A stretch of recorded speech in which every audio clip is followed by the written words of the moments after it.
heading Advent of Lord Krishna expired, when the world was too much overburdened by the unnecessary defense force of different kings who are actually demons but were posing themselves as royal order.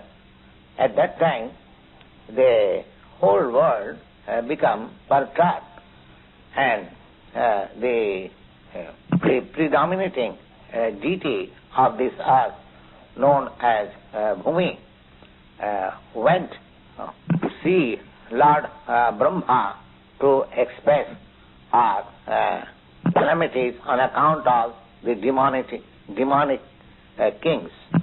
The predominating deity of the earth, Bhumi, assumed the shape of a cow, presented herself before Lord Brahma with tears in her eyes, very much bereaved and weeping, just to invoke compassion of the Lord, and she began to narrate the calamitous position of the earth. Lord Brahma, after hearing the narration of Bhumi, became too much aggrieved, and he at once started for the ocean of milk where Lord Vishnu is lying, accompanied by all the demigods, headed by Lord Shiva and others. Bhumi, the predominant deity of earth, in the shape of the cow, also followed the demigods. Lord Brahma, just arriving on the shore of milk ocean, began to pacify the Lord, who formerly shaped the earthly planet, assuming the transcendental form of boar. In the Vedic mantra, there is a particular type of prayer called Purusha Sukta. Generally, by chanting that Purusha Sukta, the demigods offer their obeisances to the Supreme Personality of Godhead, Vishnu. It is understood herein that the predominating deity of every planet can see the Supreme Lord of this universe, Brahma, whenever there is some disturbance in that planet. And Brahma also can approach the Supreme Lord Vishnu not directly by seeing him, but he can approach him just by standing on the ocean, on the shore of the ocean of milk. There is a planet within this universe which is called Sita-Dipa. And in that planet, the ocean is of milk. It is understood in various Vedic literature that just we have got the ocean of salt water within this planet. Similarly, there are various kinds of oceans in other planets.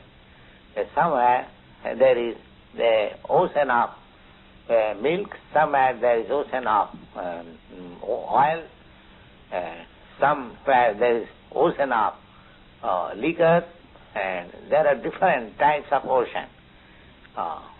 And Purusha Sukta is the standard prayer reciting which the demigod appears as the Supreme Personality of God Vishnu, who is lying as Kshirodakshayi Vishnu. Because he is lying on the milk of ocean, he is called Kshirodakshayi Vishnu.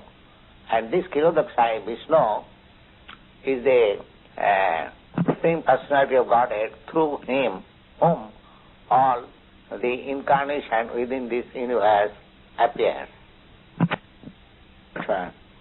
On offering the Purusha Sukta prayer to the Supreme Personality of Godhead by all the demigods when there was no response apparently heard by the demigods. At that time, Lord Brahma personally sat into meditation, and there was transmission of message from Lord Vishnu to Brahma, and Brahma thus broadcast the message to the demigods. That is the system of receiving Vedic knowledge. The Vedic knowledge is received first Brahma from the Supreme Personality of Godhead through the medium of heart, as it is stated in the beginning of Srimad Bhagavatam, Tene Brahma Rida. The transcendental knowledge of Vedas was transmitted to Lord Brahma through the heart. Here also, in the same way, only Brahma could understand the message transmitted by Lord Vishnu, and he broadcast the message to the demigods that they should immediately take action on the message of the Lord. Message was that the Supreme Personality of Godhead is going to appear on the earth very soon, along with his supreme powerful potencies, and so long he would remain on the earth planet for executing his particular mission of annihilating the demons and establishing the devotees. The demigods should also remain there to assist him. They should all immediately go and take birth in the family of Jadu dynasty, wherein Lord also appear in due course of time. Next one. The Supreme Personality of Godhead, Kṛṣṇa, shall personally appear as the son of Vasudeva. Before he appears there, all the demigods, along with their wives, shall appear in different pious families of the world, just to assist the Lord in executing his mission. The exact word used in this correction for the demigod is Tapriyatham, which means the demigod should appear on the earth in order to please the Lord. In other words, any living entity who lives only for satisfying the Lord is a demigod. The demigods were also informed that the plenary portion of Lord Kṛṣṇa, namely Ananta, is maintaining the universal planet, extending his millions of hoods, he would also appear there before Lord Krishna's appearance. They are also informed that the external potentia of Vishnu, under whom all the conditions are enamored, she would also appear just to execute the purpose of the Supreme Lord. He is already instructed by the Personality of Godhead how to appear in order to help him in his mission there. Next one. In this way, Lord Brahma, the father of all Prajapatis, or progenitor of universal population, after instructing and pacifying all the demigods as well as the Mahi, or the predominating deity of the earth, by sweet words departed for his own abode and the highest planetary system called Brahmaloka. the leader of the Yadu dynasty, King Kṛṣṇa, was ruling over the country known as Mathur, or the district of Mathura, as well as the district known as Kṛṣṇa, according to his own name. In the beginning, he was the ruling prince of that portion of the country. On account of ruling by Kṛṣṇa, Mathura became the capital city for all the kings of Yadus. Another reason for making Mathura as the capital of the kings of Yadu dynasty was that this family is very vast family, and they knew that Mathura is the place where Lord Sri Krishna lives eternally, as much as he lives in Dwarka. Once upon a time, Vasudeva, the son of Kṛṣṇa, after marrying Devaki, was going home on his chariot with his newly married wife. The father of Devaki, known as Devak, contributed sufficient dowry at the time of marriage of his daughter, on account of his being very much affectionate for his daughter.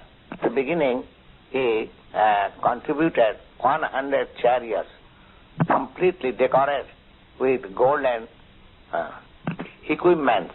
At that time, Kṛṣṇa, the son of Ugrasena, in order to please his sister Devaki, voluntarily took the reins of the horses of Vasudeva's chariot and was driving himself, as it is the custom of Vedic civilization. According to Vedic civilization, when one girl is married, it is the custom that the brother takes the sister and brother-in-law to his home, because the newly married girl may feel too much separation from the father's family. Therefore, the brother goes with her till she reaches her father-in-law's house. Devaki's father, Devak, gave sufficient dowry to his daughter, which are described as follows: that he contributed 400 elephants fully decorated with golden garlands. Similarly, decorated 15,000 horses were contributed, and 1,800 chariots similarly decorated, just to accompany his daughter. He arranged 200 beautiful girls to follow his daughter. The Kshatriya system of marriage is still current in India, that when a Kshatriya is married, along with his wife, another few dozens of young girl friends of the bride come to the house of the king. Such followers of the queen are called maidservants, but actually they act as friends of the queen. This practice is prevalent from time immemorial, at least from the time before the advent of Lord Krishna, that is 5,000 years ago. Also the system was current, and thus Vasudeva brought home another set of 200 beautiful girls along with his wife, Devaki. Next verse. When the bride and bridegroom was passing on the chariot, there were different kinds of musical instruments playing in order to indicate auspicious moment. There were concerts, bugles, drums, and kettle drums, all them combined together was vibrating a nice concert. While the procession was passing very pleasingly, and Kṛṣṇa was driving the chariot, at that time there was a miraculous sound vibrated from the sky, which announced especially to Kṛṣṇa, Kṛṣṇa, you are so full, you are driving the chariot of your sister and brother-in-law, but you do not know that the 8th child of this sister will kill you. Next verse, Kṛṣṇa was the son of Ugrasen, which family was known as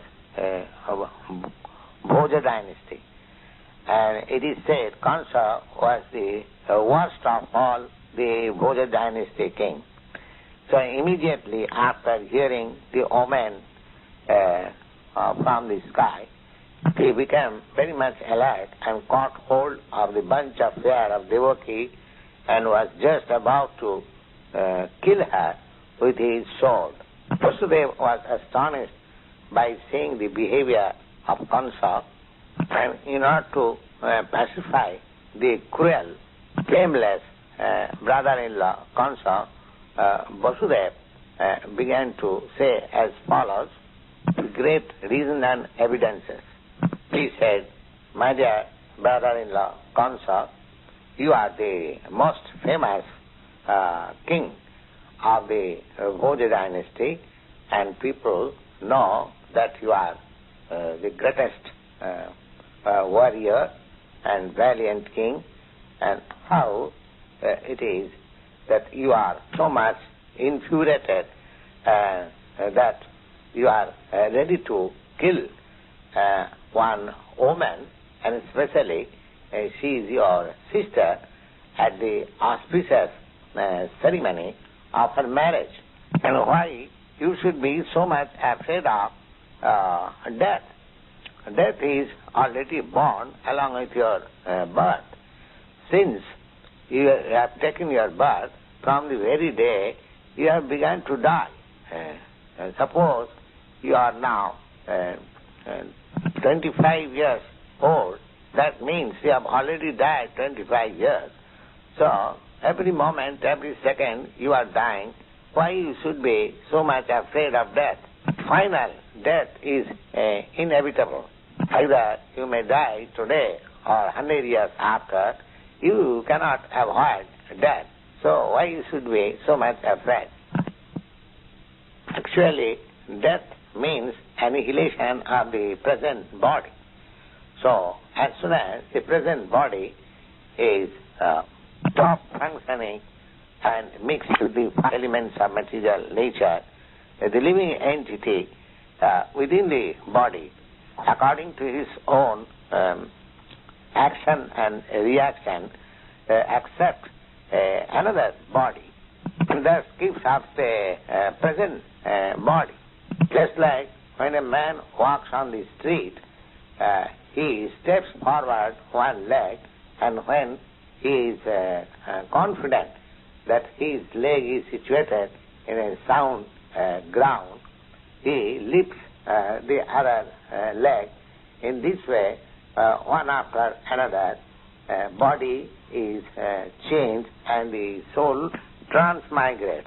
I have seen how the plant worms change from one twig to another so carefully. Similarly, the living entity changes his body as soon as by higher authority his next body is fixed up. Similarly, a living entity, so long he is conditioned within this material world, he must have a material body. One after another, simply his particular body is offered by the laws of nature according to his action and reaction in this life. Next paragraph. This body is exactly like one of the bodies which we always see in dream. During our sleeping dream, we create so many bodies according to the mental creation. Just like we have seen gold and also seen a mountain, so in dream we can see a golden mountain by combining the two ideas. Similarly, sometimes we see that we have got a body which is flying in the sky. At that time, we completely forget of our present body. Similarly, these bodies are changing, and when we have got a separate body, we forget our past body. Just like during dream, we see contact with so many new kinds of body, but when you are awakened, we forget all those bodies. Actually, this material body is creation of our mental activities. And at the present moment, we do not recollect what was our past body. Next, the nature of mind is flickering. Sometimes accepts something and immediately rejects this something. So, such accepting and rejecting process in contact with the five objects of sense gratification, namely form, taste, smell, sound, touch. So, the mind in its speculative way, when it comes in touch with such objects of sense gratification, the living entity desires a particular type of body and he gets it. Therefore, the body is an offering by the laws of material nature, and the living entity accepts her body and come out again in the material world for enjoying or suffering according to the construction of the body. Unless we have got a particular type of body, we cannot enjoy or suffer according to our mental concoction in the previous life. Actually, a particular type of body is offered to us according to the mental condition at the time of death. The luminous planets like the sun, moon, or the stars reflect themselves in different types of reservoir, like water, oil, ghee. The reflection moves according to the movement of the reservoir. The reflection of moon is on the water. The moving water makes the moon also moving. Actually, the moon is not moving. Similarly, the living entity by mental concoction attains different types of body. Actually, the living entity has no connection with such body. But on account of illusion being enchanted by the influence of Maya, the living entity thinks that he belongs to that particular body. That is the way of conditioned life. Suppose a living entity is now in a human form of body, so he thinks that he belongs to the human community or a particular country, particular place, and he identifies himself in that way and unnecessarily prepares for another body which is not required by him. But such desires and mental concoctions are the causes of different types of body. The covering influence of material nature is so strong that the living entity, whatever body he gets, he is satisfied and he identifies with that body with great pleasure. Therefore, I beg to request you not to be overwhelmed by the dictation of your mind and body. If you actually want your ultimate Krishna, tape number 3. Vasudeva thus requested Kṛṣṇa not to be envious to his newly married sister. Why sister? One should not be envious to anyone, because this enviousness is the cause of fearfulness, both in this world and as well as in the next world before the Yamaraj. Vasudeva appealed to Kṛṣṇa on behalf of Devaki, stating that she was his younger sister and she is just on an auspicious moment on account of her marriage, and younger sister or younger brother are considered as one's children. So, the position being so delicate, if you kill her, it will go against your high reputation. Thus, Vasudeva tried to pacify Kṛṣṇa by methods of good instruction as well as by differentiation, but Kṛṣṇa was not to be pacified because his association was demonic. Although he was born in a very high royal family, still on account of his demonic association, he was also a demon. A demon never cares for any good instruction. It's like a thief. However, you can give him moral instruction, it is not effective upon a determined thief. Similarly, those who are demonic by nature, atheistic by nature, hardly they can assimilate any good instruction, however authorized they may be. That is the difference between demigod and demon.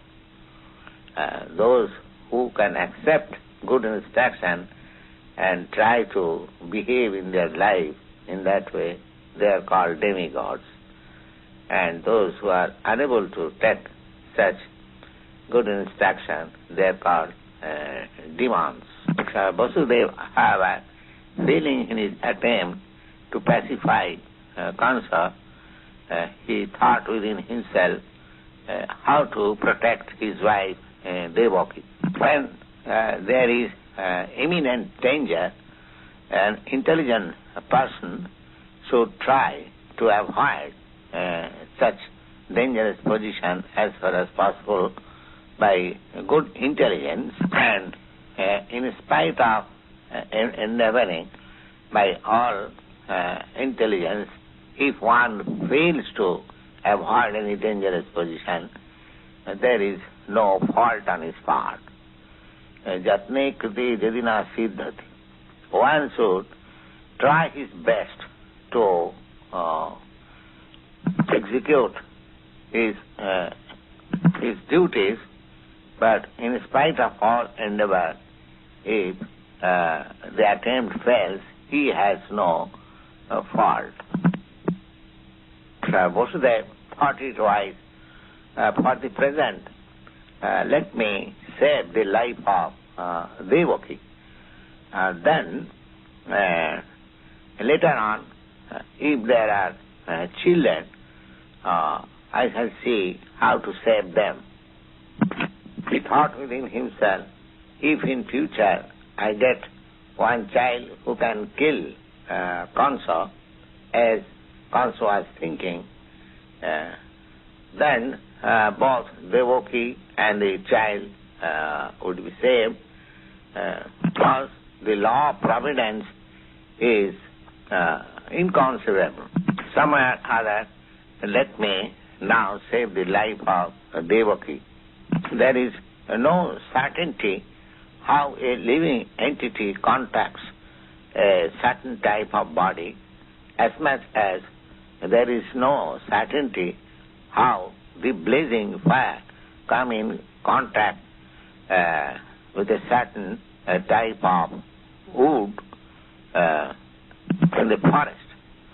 When there is a forest fire, it is experienced that the blazing fire sometimes overlaps one tree and catches another tree, influenced by the wind blowing at that time. Similarly, a living entity who may be very careful in the matter of executing his duties, still it is very difficult to know what type of body is going to get next life. Just like Maharaj Bharat, he was very faithful executing the duties of self-realization, but by chance he contacted a temporary affection for a deer, and he had to accept next life the body of a deer. Thus, Vasudeva, after mature deliberation how to save his wife, again began to say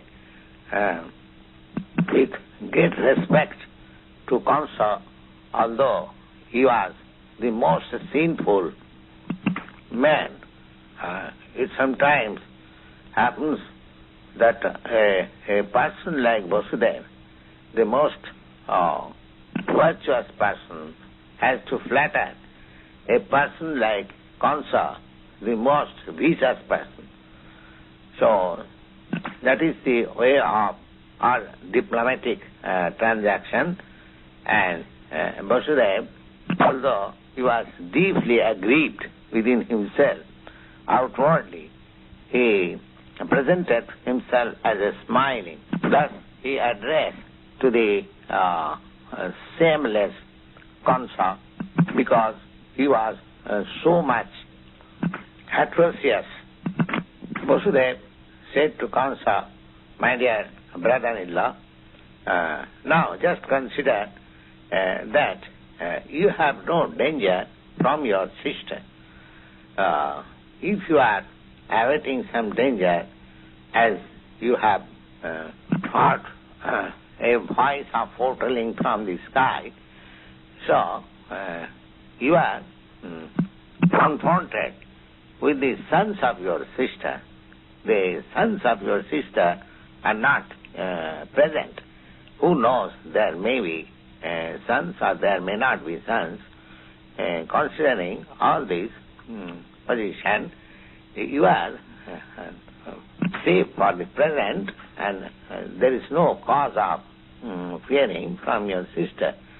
Now, if there are sons born of your sister, I promise that I shall present all of them to you for your necessary action."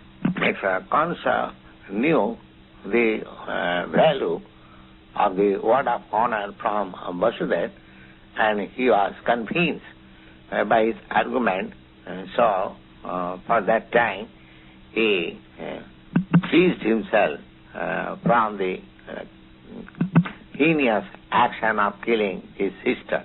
When Kṛṣṇa thus stopped such killing business, Vasudeva was very pleased, and he eulogized the action of Kṛṣṇa, and in this way he went back to his home. After this, in due course of time, Devaki gave birth to 8 children, as well as one daughter, year after year. When the first son was born, Vasudeva, to keep his word of honor, immediately brought the child before Kṛṣṇa. It is said that Vasudeva was very much celebrated for his word of honor, and he wanted to continue the standard of his fame. Although it was very painful for Vasudeva to hand over the newly born child in the hands of Kṛṣṇa, Kṛṣṇa was very much glad to receive the child, but he became a little compassionate with the behavior of Vasudeva. This instance of Vasudeva's behavior with Kṛṣṇa is very exemplary, because for a great soul like Vasudeva, there is nothing considered to be painful in course of discharging the duty. A learned person like Vasudeva carries on duties without being hesitant. On the other hand, what is abominable action for a demoniac person like Kṛṣṇa? He said, therefore, that saintly person can tolerate all kinds of miserable condition of life.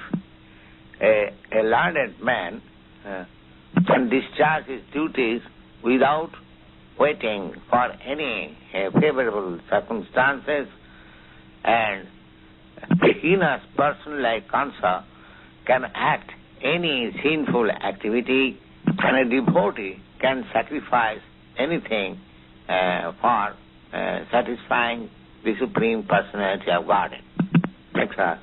By this action of Vasudeva, Kṛṣṇa, although he was demoniac, he became so much satisfied and was surprised to see Vasudeva stop in his promise, thus being compassionate upon him and pleased. He began to say as follows. Kṛṣṇa said, my dear Vasudeva, you need not present this child to me, because I have no danger from this child.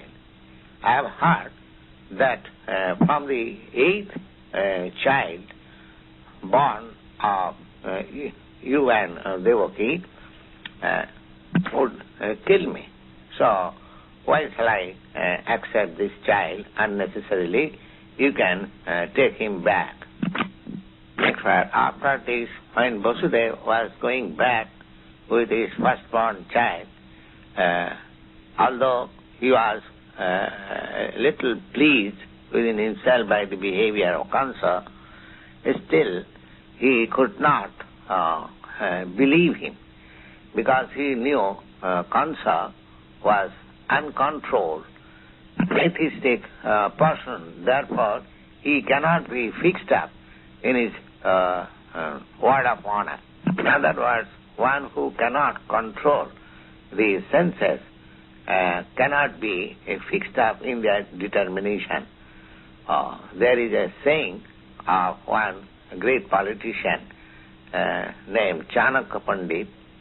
He said that never put your trust to the diplomats or to the omen. In other words, those who are addicted to unrestricted sense gratification, they can never be truthful. Neither they can be trusted with any faith.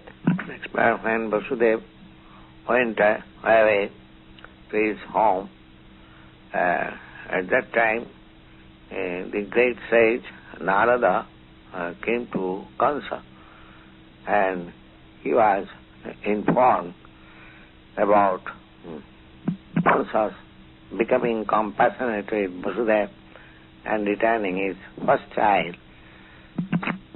Narada was very much anxious to accelerate the descendants of Lord Krishna as soon as possible. Therefore, he informed Kṛṣṇa that all personalities like Nanda Maharaj in Vrindavan and all the cowherds, boys, girls, and the wives of the cowherds men, on the one side and the other side, Vasudeva, his father Sudarshan, and all his relatives born in the family of Vrishni, all persons presently known as the descendants of the Jadu dynasty and their wives, everyone born in their family at the present moment, their friends and well-wishers are the demigods taking birth in those families. And he warned Kṛṣṇa to be careful of them because Kṛṣṇa and all his friends and advisors there are demons. Demons are always afraid of the demigods. So, after being thus informed by Narada about the appearance of the demigods in different families, he became immediately too much alert and could understand that all the demigods have already appeared and Lord Vishnu must be now coming. At once arrested both his brother-in-law Vasudeva and Devaki and put them into prison bars, and in this way Kṛṣṇa imprisoned Vasudeva and his wife Devaki within the prison bars, shackled in iron chains so that they may not go away. And as they were giving birth to a male child, year after year, Kṛṣṇa was killing them one after another, thinking all the babies as incarnation of Vishnu. He was practically afraid of the eighth child, but after a visit of Narada, he came to the conclusion that any child may be Kṛṣṇa. Therefore, it was better to kill all the babies who may take birth of Devaki and Vasudeva. Next one, this action of Kṛṣṇa is not very difficult to understand. In the history of the world, there are many instances that persons in the royal order, for satisfaction of their ambitions, some of them has killed his fathers, some of them has killed their brothers or the whole family, some of them have killed friends. So, for demonic, greedy royal order, there is nothing astonishing. They can kill anyone for their nefarious ambition. Next paragraph. Kṛṣṇa was aware of his previous birth by the grace of Narada, that in his previous birth he was a demon of the name Kalnemi, and he was killed by Vishnu. And knowing that he had taken his birth now in the Bhojo family, he decided to become deadly enemy of the Jadu dynasty, because Kṛṣṇa was going to take birth in that family, and he was very much afraid that he would be killed by Kṛṣṇa as he was killed in his last birth. Next, thus decided, he first of all imprisoned his father Ugrasen, because he was the chief king amongst the Jadu dynasty, Bhoja dynasty, Andhak dynasty, thus occupied whole kingdom of Sudarshan, Vasudeva's father, and he declared himself as the king of all such places. Thus ends the first chapter in the matter of advent of Krishna.